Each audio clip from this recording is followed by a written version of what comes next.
కార్మిక చట్టాలు అమలు చేయాలని, లేబర్ కోడ్లు రద్దు చేయాలని కార్మిక కర్షకులు పెద్ద ఎత్తున ఈ మోడీ ప్రభుత్వంతో తాడో పేడో తేల్చుకోవడం కోసం ఫిబ్రవరి 12న పెద్ద ఎత్తున సమ్మెలో పాల్గొంటున్నారు. ఎప్పటికైనా కేంద్రంలో మోడీ ప్రభుత్వం లేబర్ కోడ్లు రద్దు చేయాలని డిమాండ్ చేస్తున్నాం. దుర్మార్గం ఏంటంటే మన రాష్ట్రంలో కూటమి ప్రభుత్వం చంద్రబాబు నాయుడు మోడీ తీసుకొచ్చినటువంటి చట్టాన్ని 2025 నవంబర్ 21 నుంచి మన రాష్ట్రంలో అమలు చేయడానికి పూనుకున్నాడు. దీన్ని సిఐటి తీవ్రంగా వ్యతిరేకిస్తుంది.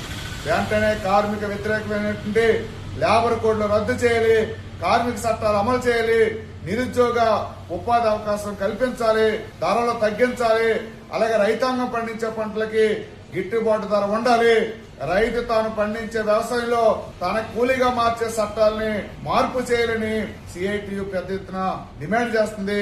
రానున్న రోజుల్లో ఈ సమ్మె ఒకటే కాదు, కార్మిక చట్టాలు అమలు జరిగే వరకు, లేబర్ కోడ్లు అయ్యే వరకు పెద్ద ఎత్తున ఉద్యోగ వర్గం, కార్మిక వర్గం ఐక్యంగా పోరాటాలు నిర్వహిస్తుందని ఈ సందర్భంగా కేంద్ర ప్రభుత్వానికి సిఐటియు హెచ్చరిస్తుంది.